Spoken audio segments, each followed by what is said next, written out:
Would you believe that Spyro Year of the Dragon was the first Spyro game I ever played? I loved the game, but I assumed it was the first game in the series, since there was no number 3 in the title. So when I saw Spyro 2, I assumed it was the sequel to Year of the Dragon. Basically, I played the original trilogy in reverse order. And whereas the story was a bit confusing, I feel like this was the perfect order for the difficulty curve. That being said, you guessed it, Spyro Year of the Dragon is still a bit too easy with those wings of ours. If you've seen our Spyro 1 and Spyro 2 videos, then you know the deal by now. We're clipping Spyro's wings. Can we beat Spyro Year of the Dragon without gliding? Let's find out. I'm sure these rules will look familiar, but first I just want to quickly say that this trilogy of Spyro videos took a fairly long time to make, so please head bash that subscribe button if you enjoy challenge videos like this, or maybe follow our Twitch channel if you want to see these challenges performed live. Back to the rules. Rule number 1, we cannot glide or fly at any point during the run. Rule number 2, we can use any glitches within the game, but no hacking of course. And rule number 3, once we defeat the Sorceress, the final boss of the game, we win.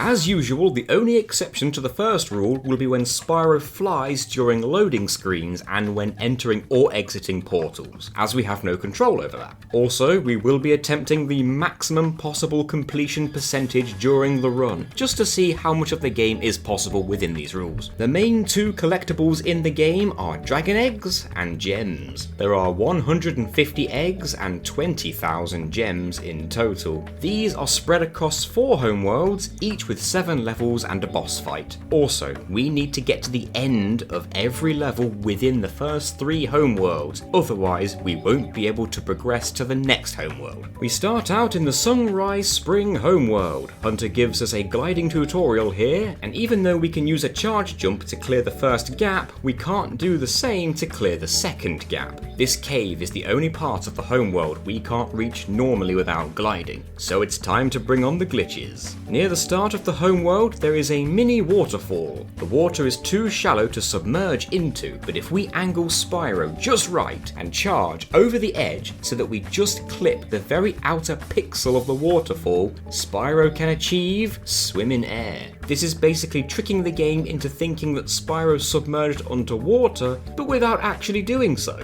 As a result, we can freely swim anywhere we want in the entire homeworld. This makes getting 100% of the collectibles here a breeze. We just need to make sure not to touch the flight power up inside the cave, but we don't need to anyway if we can just swim in the air. Once we're done here, we pay money bags to free Sheila the kangaroo. There is 1 character per homeworld that we can rescue in this way, and we make sure that freeing them is the first thing we do in each homeworld. Once they're free, we can play as that character in their own level, as well as being able to play as that character within certain sections of the main levels. None of these 4 characters can glide, however, Sergeant Bird can fly, and as such, his levels are completely built around his flight ability. Because of this, the no gliding or flying rule will strictly be limited to Spyro only. This means that we can play Sheila's Alps level casually for the 100% completion. That brings us to our first Spyro level, Sunny Villa, and being the first level, it is a fairly simple one. However, there is a whirlwind partway through the level that would carry Spyro upwards. In our Spyro 2 video, we decided that whirlwinds were against the rules due to Spyro gliding out of the whirlwind automatically upon reaching the top. Even if we held square to charge out of the waterfall, Spyro is still in a gliding state for a single frame. We also mentioned proxies in Spyro 2, and they are as prevalent as ever in Spyro 3.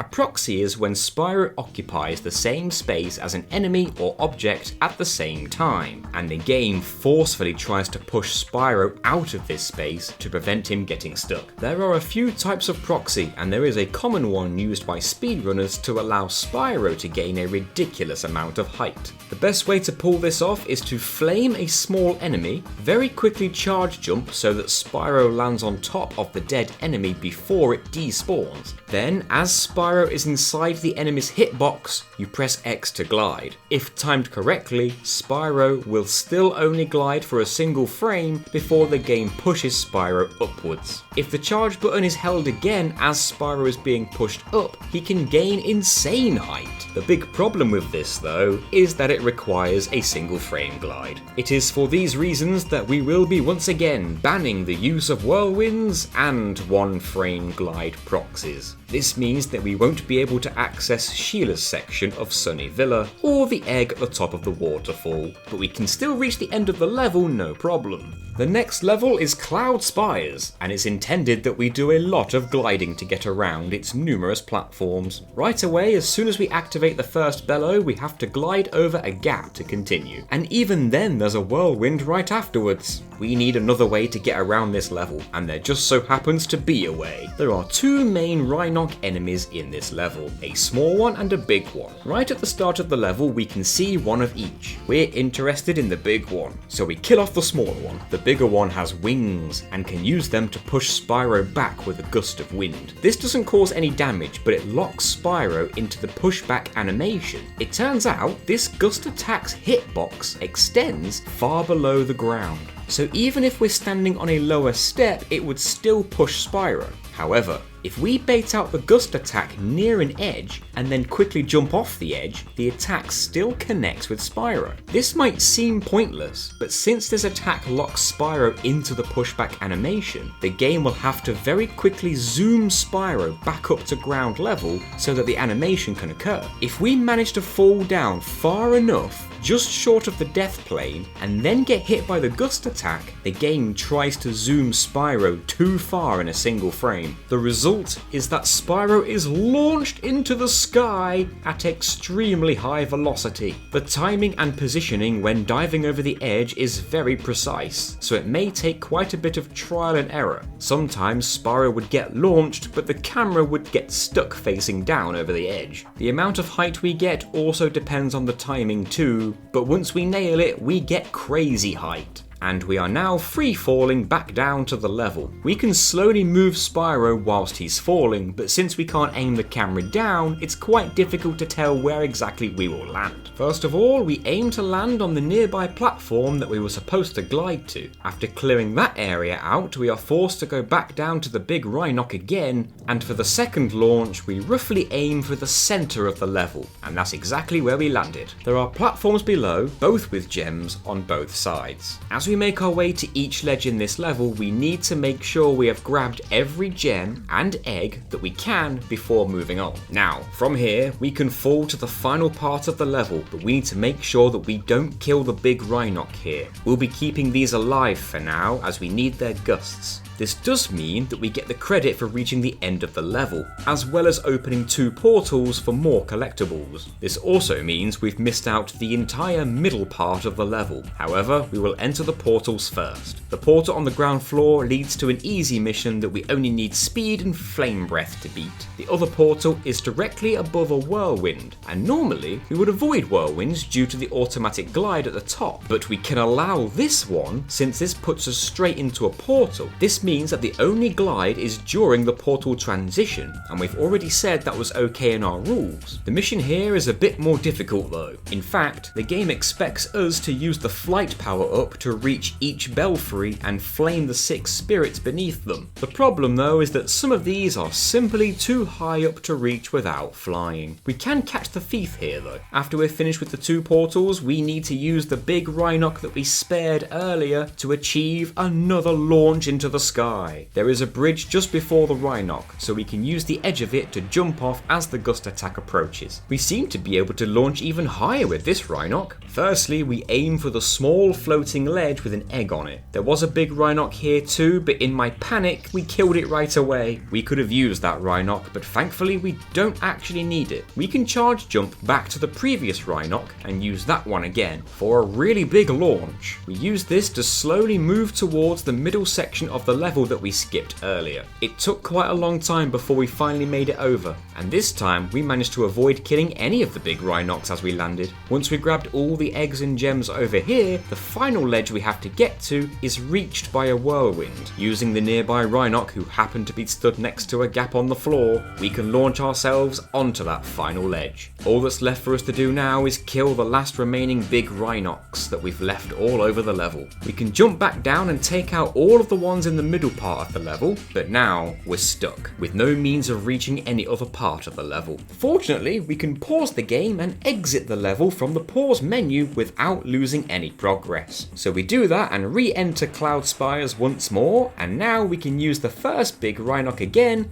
to launch ourselves to the end of the level and kill that big Rhynoc that we left there for the last gem of the level. So that's just the one egg in the belfry area that's the only thing preventing us from getting 100% here. Shame. So we'll move on to the Molten Crater. It feels good to have a nice easy level after Cloud Spires. This whole level can be played more or less casually, as the lava pits are quite small. Even if we do fall in the lava, we can use damage boosts to get back out again and land on any ledge that we need to reach. The only thing we can't do here yet is Sergeant Bird's portal, but as with any portal that changes the controlled character, we can return to that later. The next level, Seashell Shore, starts off underwater. There are a couple of areas on land. The only parts of the level we can't reach without gliding are the higher ledges on land halfway through the level. Not only are there gems on both of these high ledges, but there is also a portal to a Sheila section. It could very well be possible to use the Rhynocs hiding in the giant shells to knock us up there, since they can hit us quite high up. But there's something else we can try, and it stems from a glitch called the zombie glitch. The zombie glitch is activated by very nearly killing ourselves within one of the game's levels, but pausing the game just before we die and then exiting out of the level back to the homeworld. The best example early on is to jump into the lava in Molten Crater. Just before Spyro touches the lava when on its last hit point,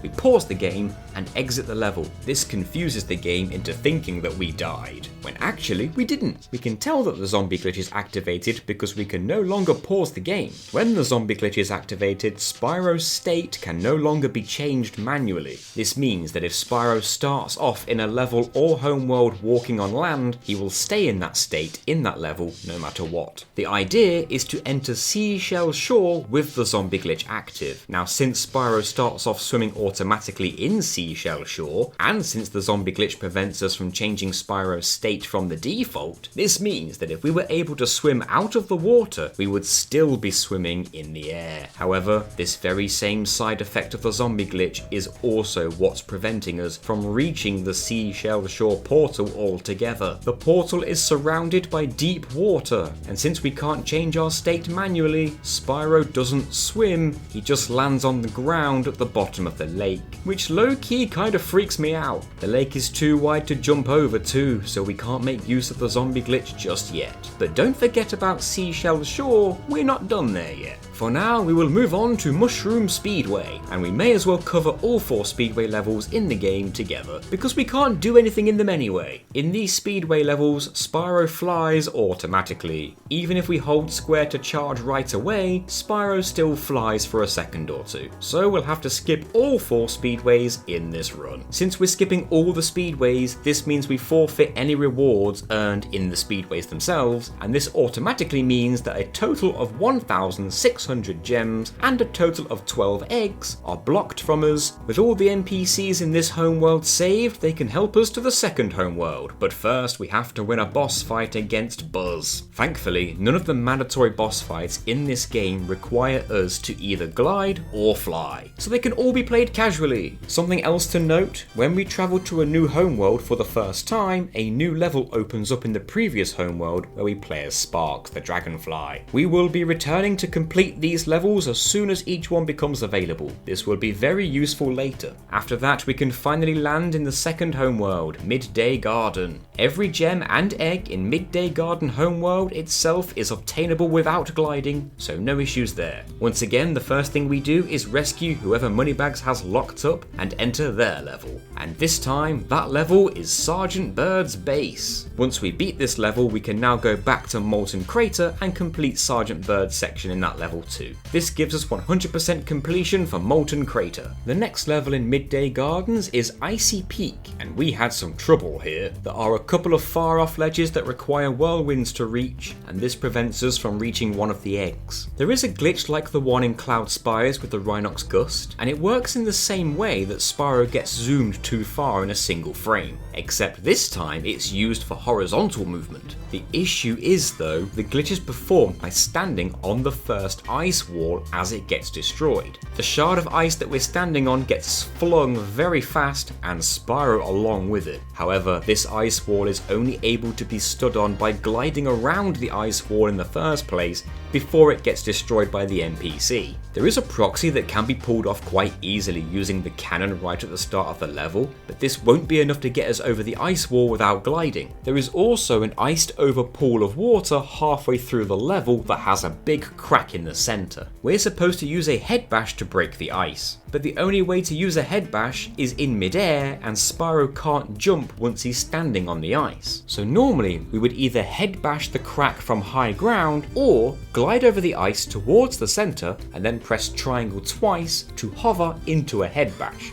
However, getting to the higher ground would require a whirlwind, and we can't glide over the ice for obvious reasons. We tried to use these exploding enemies to blow us up to the higher ledge, but despite being able to get so very close, we just could not make it up there. This same strategy can be used in the next area successfully to reach some high up gems. There is one more whirlwind in the Thief Chase section that leads to some more gems, so we can't reach those either. We're a few gems short and there's one egg we can't get either, but at least we can get to the end of the level. Enchanted Towers is up next, and this level is very glide centric. This level is separated into different floating islands, and it's intended that we make big glides from one to the next. So right now, the only island we can explore is the starting one. As luck would have it, in most Spyro levels, the developers put the end of the level close to the beginning to provide a shortcut back to the start once the level is complete. Enchanted Towers is no exception, so this means the end of the level is right on the other side of the high wall. We just need to perform a squeeze proxy to get over there. A squeeze proxy is the result of Spyro getting squashed between two solid objects or enemies, and what happens is the game pushes Spyro out of this to prevent him from getting stuck. If we lure over a drill Rhinox towards the wall at this certain spot, the Rhinox hits part of the wall and stops before turning around. We can use this to get Spyro squeezed between the Rhinox and the wall. Once it's timed right, the result sees us get flung into the air and just high enough to get on top of the wall.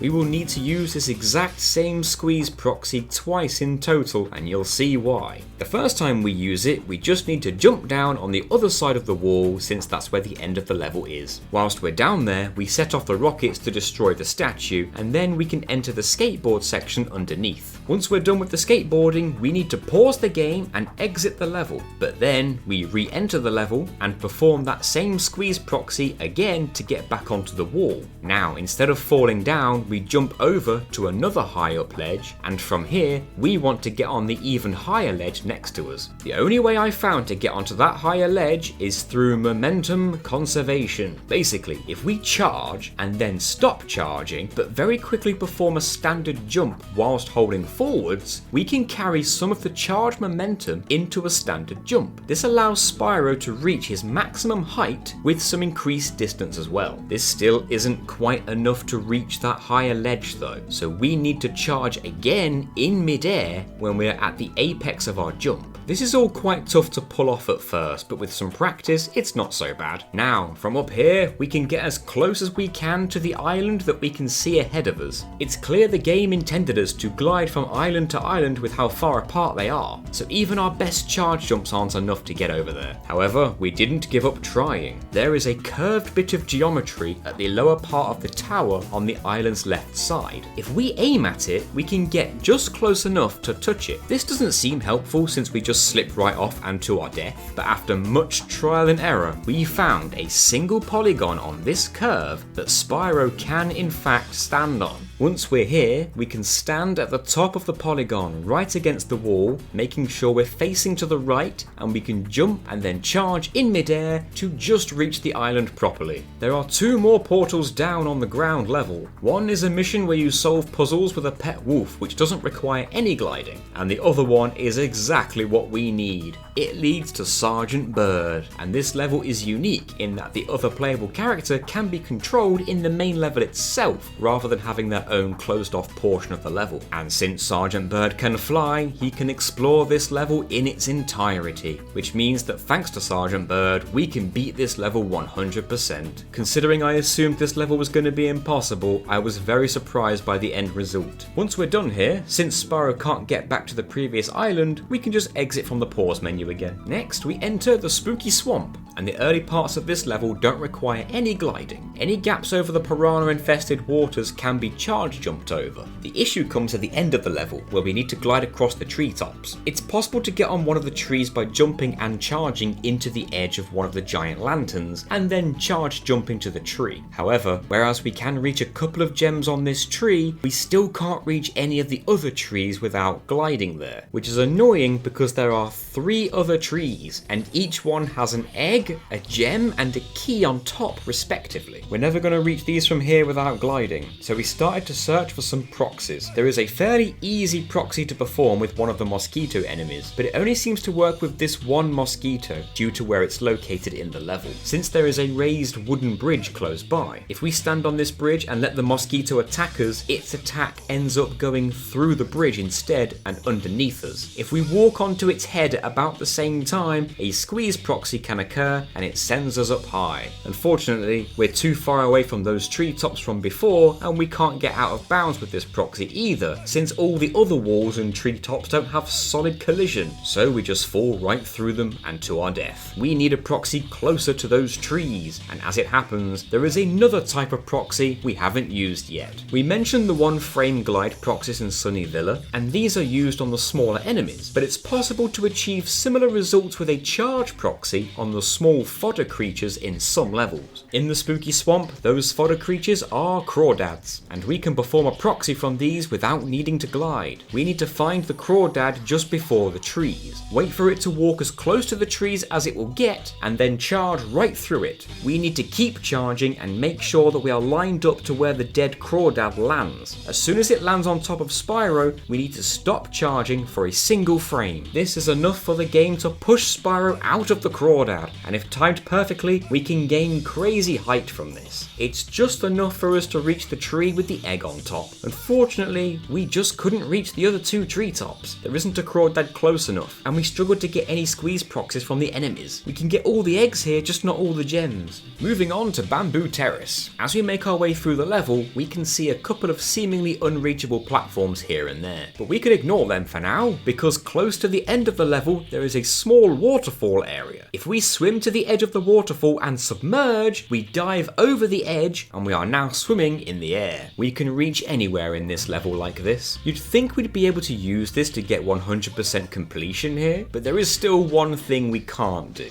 On one of the high platforms near the beginning of the level, there is a big Rhinox that drops a gem when killed, but the only way to kill big Rhinox is with Spyro's flame breath. And since the game considers us to be swimming, we can't use our flame breath. There is still a way to kill this Rhinox though, and it needs to be done before getting to the end of the level. The reason for this is that early on in the level, we rescue 2 pandas from some Rhinox, and in return, they push a huge rock out of our way. The platform with the big Rhinox on it is just behind this archway, so if we can get on top of this archway, we might be able to drop down the other side onto it. If we wait for the pandas to start moving the rock, we can quickly jump over the panda and squeeze between the rock and the wall. If our positioning is just right, we can get a proxy that propels Spyro upwards, and we can use that to reach the roof of the archway. Now we need to use charge jumps to climb over the roof. To make this easier, we let go of the charge button right as Spyro nears the top of his charge jump,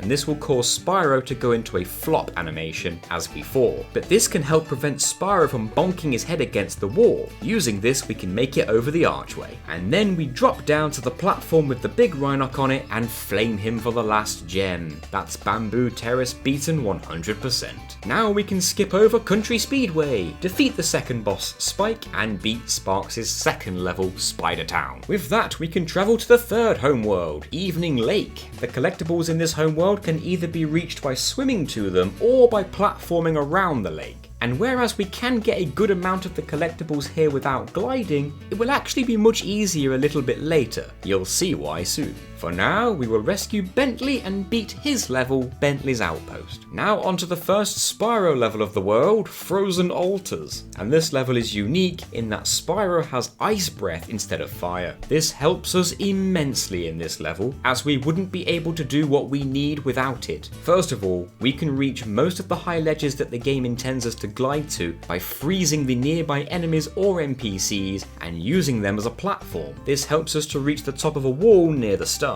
And from there we can charge jump to an island for an egg. We then want to get back on that same wall. Only this time, we're looking to get an egg that you wouldn't normally be able to reach from here. We can see an egg on a high ledge in the distance, and this should be impossible to get without gliding. But if we hold both square and X together, Spyro will charge jump towards the egg. As long as he lands on the small, slowy lip sticking out of the wall to our left, Spyro will jump again. We just need to make sure to let go of square as we get close to the egg so that we don't bonk into it and fall off. There are some more gems towards the end of the level on far ledges, but it's just possible to reach them with a charge jump. The real challenge is reaching the gems on top of the second defense tower halfway through the level. It's intended that we glide to the top of this tower from a high platform, but we don't have that option. We also can't reach the top of the tower from the nearby wall either, so we need another way. That's where our ice breath comes in use once again. There is an NPC standing right next to the base of the tower. We can freeze this NPC and then wedge ourselves between the wall and the ice. This gives us a squeeze proxy which results in some decent height, but it's just not enough to reach the top, so we'll need to perform a much more difficult proxy. If we charge jump towards the NPC at a slight angle and stop charging just as we touch the side of the NPC's head and freeze the NPC at the same time, it's possible that the corner of the ice block will proxy Spyro even higher into the air, and that is just enough to reach the top of the tower. The angle, height of the jump, timing of the freeze breath are all quite precise. So it took a fair bit of trial and error to finally get this, but that's Frozen Altars 100% complete. The next level is Lost Fleet, and there are a good number of areas we can't reach without breaking our rules. There's a high ledge with a metal crate on it, and we can destroy the crate from a distance using a cannon, but we can't reach the ledge to collect the gems that come out of the crate. There's a portal at the top of an acid waterfall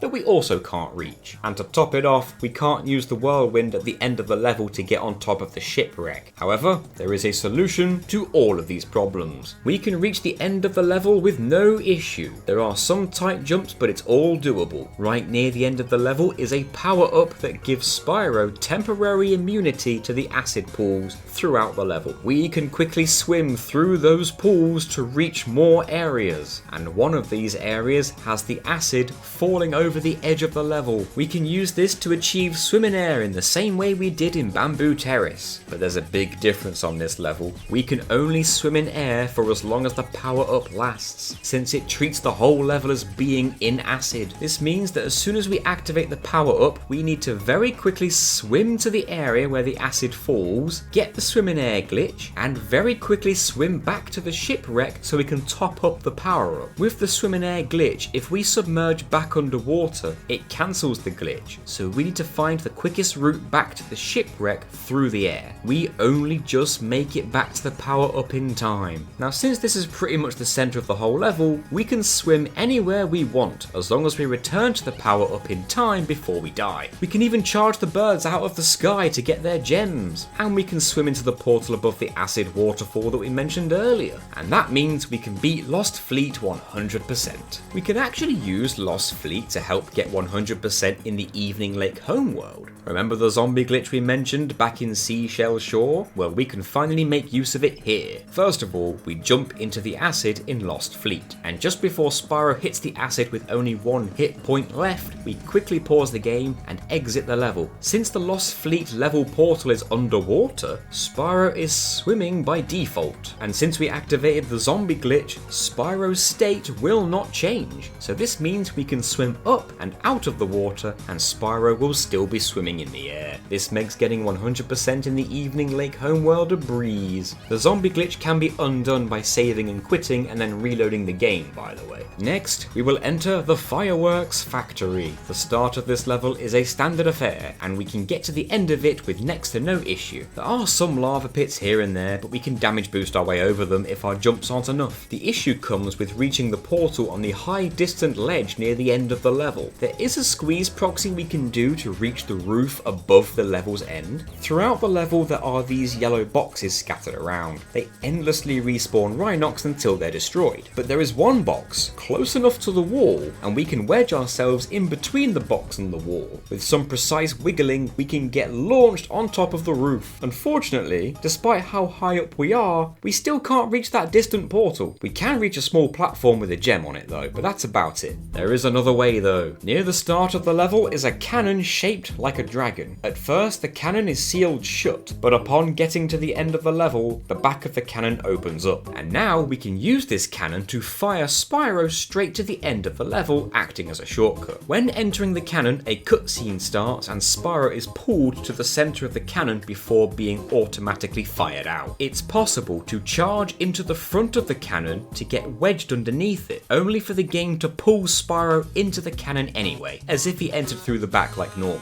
We can use this for a proxy, and it just so happens that this cannon is fairly close to that distant portal. We're gonna need a big proxy to reach it though. We charge into the front of the cannon at a precise angle, and just before the cannon can pull Spyro inside of it, we let go of charge for a single frame and then hold it again. If we get the timing and positioning right, we achieve a huge charging leap into the air, and we aim our landing for that very far off ledge, only to just make it. Inside this portal is a Flight Super Flame combo power-up, and the game intends us to use this to chase after these flying dragons and flame them down. We're going to have to do this from the ground though. The first problem is getting the power-up itself. As soon as Spyro touches the power-up, the game forces us straight into flight. Even if we jump or charge into the power-up, it always starts us off flying automatically. We tried to quickly mash triangle as we got the power-up to try and head bash straight away, but what's likely happening here is that we start flying, then we hover, then we go right into a head bash, all in very quick succession. However, there is a way to obtain this power-up without the game forcing us to fly, and it's thanks to the dragons flying around. As they fly by, they shoot fireballs at us. If we stand in front of the power-up and wait for Spyro to get hit by a fireball, it can push Spyro into the power-up without forcing us into flight. Now we can use the super flame from the ground to win this fight. It's far from easy though. The dragons fly around at decent speed and their paths are seemingly random. As we hit each dragon, its body gets smaller and thus becomes a more difficult target. And what's more, the dragons can regenerate their bodies over time, which refills their HP bars. The best result we can hope for is that the dragons fly over the small bridge behind us so that we can get as close as possible and rapid fire for good damage. Getting them to do this consistently was very frustrating and time consuming. I found this fight to be very trial and error, but given enough time and patience, it can be done. I'm sure there's methods to manipulate their RNG to make this easier, but we stuck it out and we managed to eventually kill both of them. I got so annoyed by the end that I decided to go for a risky charge jump super flame shot at point blank in midair, and I ended up getting a very lucky lucky kill with that last shot. With the dragons dead, we can now fall to the lower floor to collect the remaining gems. However, there is a tunnel in the wall right at the back of the area with a few gems inside. The issue is the entrance to the tunnel is just slightly out of reach. There's lava directly below the opening as well, which doesn't help. Of course, the game intends us to use the flight power up from earlier to fly through this tunnel. But there is another trick we can use that we also used back on our Spyro 1 video. If we position Spyro to have his back against a wall and then jump whilst rotating towards the wall, we will actually jump slightly higher than normal. If we couple this with a charge at the very apex of our jump, we can make attempts at getting up there like this. It took a lot of failed attempts, but eventually I decided to turn the camera until it was inside the tunnel. I wasn't really expecting this to make a difference, but it was at that moment that we finally made it up there. Coincidence? I don't know,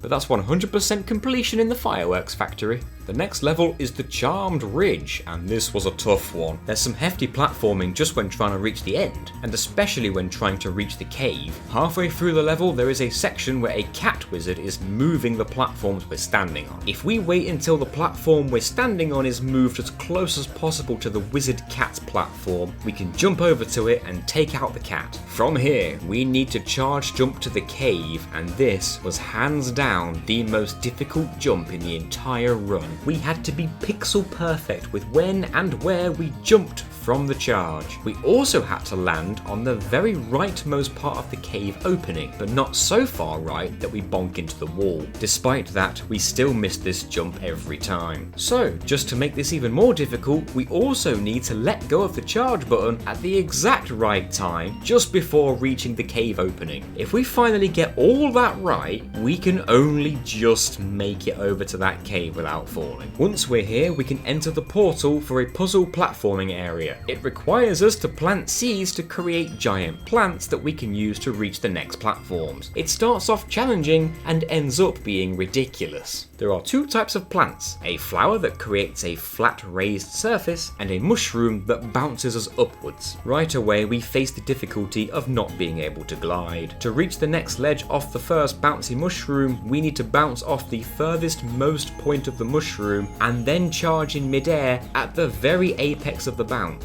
Anything less than that will result in us missing the ledge. Eventually it becomes impossible to reach the tops of the mushrooms after we plant them, as we would need to glide from one to the next. There's another difficult trick we can use when planting the mushrooms. Normally the game doesn't allow us to get on top of the mushroom as it's growing, since we can't stand too close when planting it. Even if we quickly jump on top of the mushroom after planting it, we just fall right off. But with a lot of trial and error, it turns out it is possible to time the jump just right and land perfectly to allow us to bounce right off the mushroom as it's growing. Using this, the rest of the area can be cleared no problem. After exiting this side area, we can jump down to a lower ledge and climb up a ladder to get back where we were. Getting to the end of this level is doable with charge jumps, but when we open the first drawbridge and jump down to it, we can no longer backtrack without gliding or using whirlwinds. There is now one more drawbridge we need to open before we can end the level, but to open it, we need to kill a cat wizard on a high up central platform. Normally the only way up there is by using yet another whirlwind, but we do have another way to kill this cat. Since the cat is standing on the very edge above us, we can actually hit it from below. First, we stand underneath the cat, but backed up a little bit. Now, in very quick succession, we press circle to shoot our flame, then hold square to charge, and then finally hold X to jump. If we do this right and quick enough, we will shoot our flame upwards, and it's just enough to hit that cat. This may have allowed us to reach the end of the level, but there's still a lot more here to do, and to do it, we need to get up to where that cat was. Fortunately, the frog fodder here can be used to achieve the same proxy that we got back in Spooky Swamp. This means we can collect all the gems up here, and complete Sergeant Bird's mission, and hit the question mark jar. These question mark jars work in the same way they did in our Spyro 2 video. When you hit the jar, it warps to another spot on the map. After hitting it enough times, it breaks and reveals some gems. We can reach the first few points easily as we now have a shortcut to the level's beginning. At one point, the jar even warps to the same cave from earlier that was very hard to reach, so we have to perform the hardest jump in the whole run twice. Eventually, the jar will warp to its final spot, the level's starting platform, and this platform is awkwardly raised quite high up. This isn't an issue when we start on the platform, but getting back onto it without gliding seems impossible. There's not even any frog fodder around here to proxy from, but there is a way. Partway through the level, there is a super flame power-up, and this is mostly used to take out the cat wizards on high up platforms. But if we quickly run back to the start of the level with the power-up, we can shoot the jar in first person view and break it open. The gems are now scattered on the starting platform. We still can't reach that platform from here, but all we need to do now is exit the level from the pause menu and then re-enter the level again to be placed on the starting platform where the gems are right there waiting for us. That's 100% in the Charmed Ridge. We skip the Honey Speedway, defeat the third boss Scorch, and complete Sparks' third level Starfish Reef. Now we can fly to the final homeworld, Midnight Mountain. This homeworld is made up of several smaller islands, but most of them are connected via bridges. So a lot of the collectibles here are reachable, however, there are two very small islands that are too far to jump to. One is behind the starting area, and the other is behind a breakable wall. And both platforms have an egg on them. And also, the platform behind the starting area has a couple of gems on it too. First, we'll focus on the egg behind the breakable wall. It's much too far to reach without gliding, but as it happens, close by, there is a portal that is designed to look like a giant helmet. Due to its shape, it's possible to wedge Spyro underneath the side of the back of the helmet, and this can result in all sorts of crazy proxies. A lot of the more precise helmet proxies are very difficult to perform, but after a lot of trial and error, we did manage to pull off a very useful one, and here's how we did it. Aim Spyro where the helmet meets the ground. Tap square to charge into it. Now hold L2, up and right all at the same time. The proxy will push Spyro backwards at high speed, but because of the directions and the camera rotation, Spyro will curve against the mountain. Then we change direction by holding left and down. Spyro will then collide with the mountain. Due to the slight curve of the mountain, the momentum from the proxy continues and pushes Spyro upwards. With that, we can reach the top of the mountain wall. It is a bit precarious up here with the uneven surface, but with this height, it's just enough for us to reach the island with our biggest charge jump. Now, the only way back is to use a whirlwind, but we can just save the game, quit the game, and reload the game to spawn back at the starting area with our egg still collected. The possibilities with Helmet Proxy are vast, but with the limitations of me being only human, we weren't able to use this to reach the island behind the starting area. The best we can do with that island was to charge jump as close to it as possible, just enough for Sparks to grab one of the gems. There is also an egg underground that we can head bash our way to, but to get out of this pit we also need to save, quit and reload the game. That leaves just one egg and one single gem remaining in Midnight Mountain.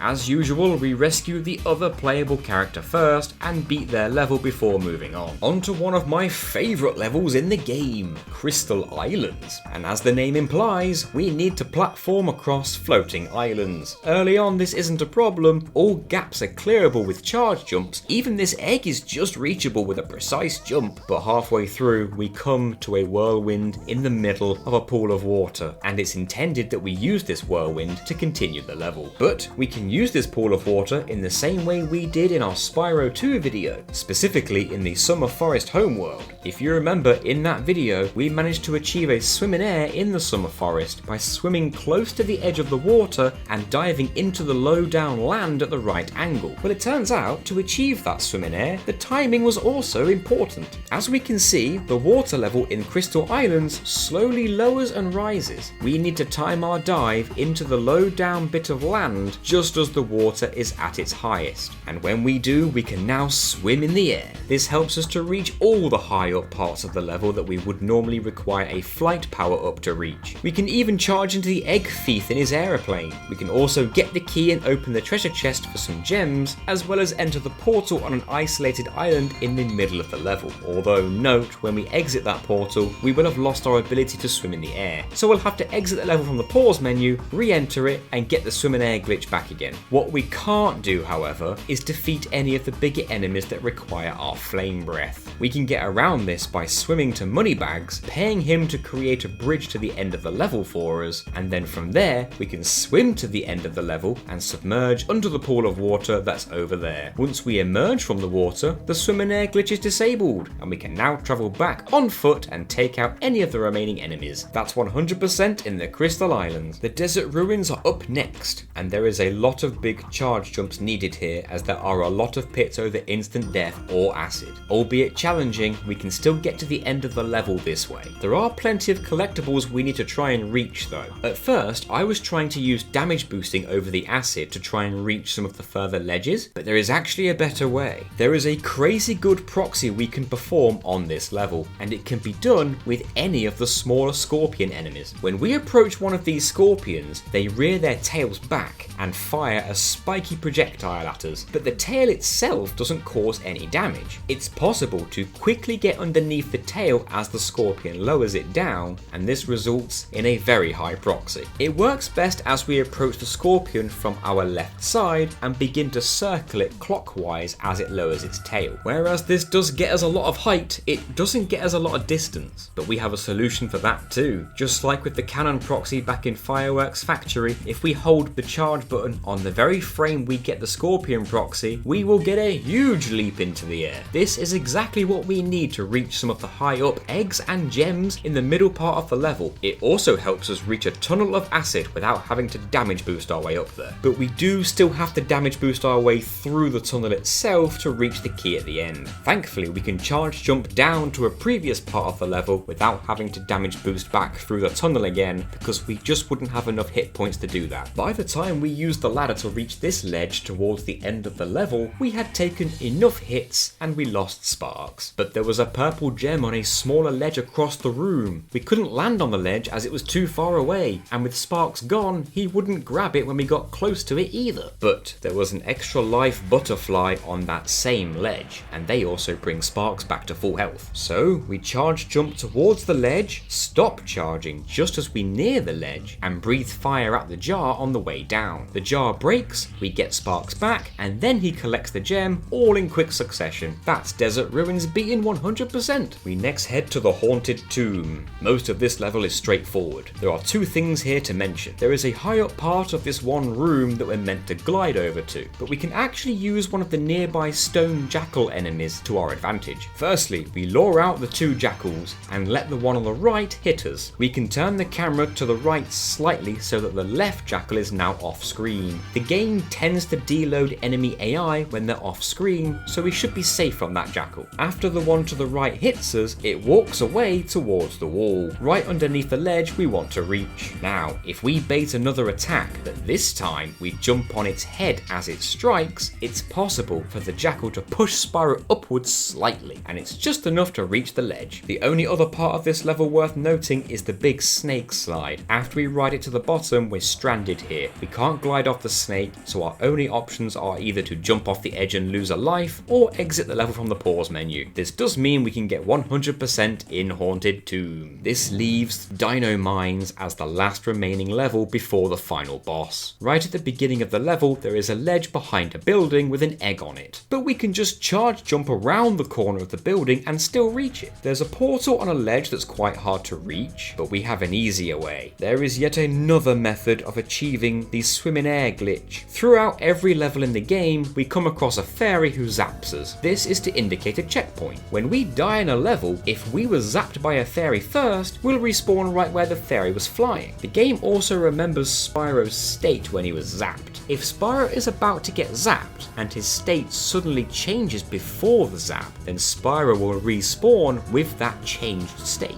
In Dino Mines, there is an underwater section. Directly following the water section is a fairy. This checkpoint is on land, and so it expects Spyro to be on land when he's zapped. However, if we quickly dive back into the water right as we get zapped, the checkpoint now remembers that we were in a swimming state. From here, all we have to do is get ourselves killed to respawn back at that fairy. Since we were swimming when we got the checkpoint, we respawn in a swimming state, and now we can swim in air. This renders the whole level trivial at this point. We can reach any optional ledge we want, and we can reach the portal we couldn't reach before. There is a hidden portal inside a mountain wall that we can swim into from out of bounds, but since this was cut content from the developers, there's nothing to actually do here. That's 100% in the Dino Mines. Before we continue, we can find moneybags in Midnight Mountain, and it's time to take our revenge for all the money he's been charging us. This has been very long overdue. We also get one more egg from him. Once again, we skip the Speedway level, and now, since we have the required 100 eggs, we can enter the final boss fight against the Sorceress. Once again, as with all other bosses, this fight can be beaten without any gliding or flying. And with that, the Sorceress is defeated. Can you beat Spyro Year of the Dragon without gliding?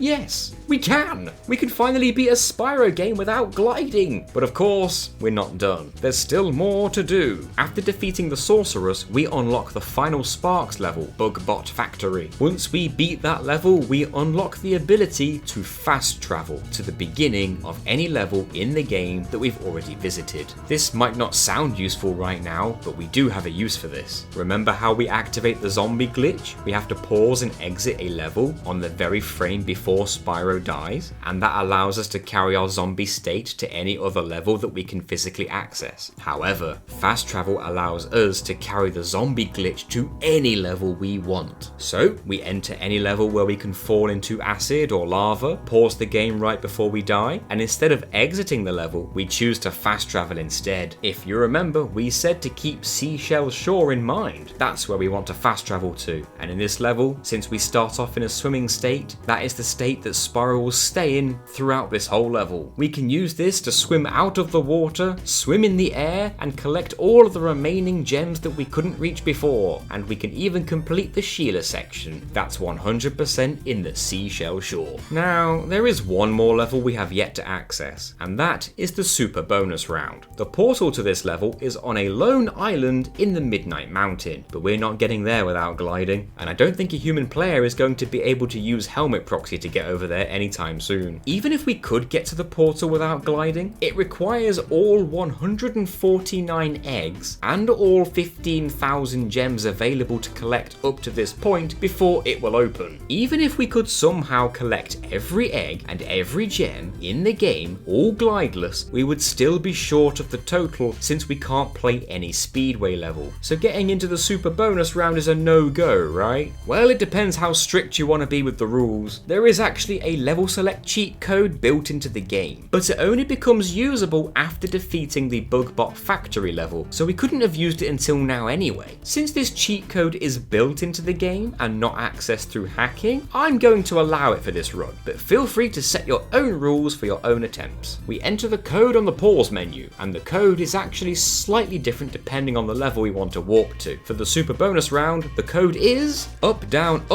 left, right, square, X, down, circle. As soon as the code is entered, we are warped straight to the Super Bonus Round. Now we can explore the Super Bonus Round to collect even more gems. The starting area here is a fair size, however there are many doors blocking off a lot of the side areas, and these doors require large gem totals to be acquired before they will open. Unfortunately, even if we collect every gem in the starting area, we still only increase our total by 1,110. Since we were already down by 1,600 gems from not being able to do the Speedways, this means we can never earn enough gems to open any of these doors. There is a method of getting around one of these doors by damage boosting off the purple liquid, but this still requires a glide to reach the other side. With that, we are finally done. We were able to collect a grand total of 14,214 gems out of 20,000, and 132 eggs out of 150. This puts our completion percentage on 91%. If anyone can improve on this total, then please let me know how you did it, either in the comments below or on our Discord server. The link is in the description. If you want to see even more challenge videos like this one, then please subscribe. And if you want to see these challenge runs being performed live, then follow our Twitch channel. The stream schedule will be on our Discord server as well. All the links in the description. I need to give a big shout out to everyone on the Spyro Speedrun Discord server for all their help with information and their advice. I will also add links to some of their channels in the description. We also need to thank all of our Twitch subscribers. They are A Lazy Dragon, Adamad10, Adam Blobbers, Ashen Lassie, Auditor Aaron, Auty Biscuit, Avis U, Big Wolf Chris, Chris, Cheesy Man 3, Cookie 560, Daniel the Evil, Darkblood Scarlet, Davs Brander, D Blue J, Dino 1303, Dr. Unimportant, D Stut, Duncan F93, Evolve Pixel, Fadeblade 88, Hans JPEG, Hair Druid Tay Noel, Helios 963, Jamhead 91, Josuion Cat, John Fitz 49, John Von Basslake, Judy Poody, Justfin 31, Cal Core, Lacerated Hunter, Lambchop 001, Leylen 48, Lit Game 83, Lupian Wolf, Mad King Cryptid, Major Vengeance, Molly Lolly, Mr. Griff, Nerd Paladin, Pangret Zeke, Platonic Penguin, Project Mutt, Prudent Gaming, Cyvel, Rabicon, Royal Snow Angel, Sandbox 2424, Charlo Bun, Skidger, Some Lost Gamer, Spectrum Z90, Static Joke, Sunbro 77, Swamos, Swifty Smithy, Sin CCTV, T Bruin, Tempets, The Jalis, The Overachiever, TheBloodyScreen, The Designer 42, Todrus Gaming, Triceratopsical, Trude K0, and Winter has arrived. And another massive thank you to all those who support us on Patreon. They are A Lazy Dragon, Anthony Kermack, James Harrison, and Charlo Bun, you beauties. There is no way I can thank you all enough. And if you haven't seen our videos on the same challenge for Spyro 1 and 2, then I will link our Spyro playlist on screen now. Or if you're interested in Insomniac's other series, I will link a playlist of Ratchet & Clank challenge videos as well.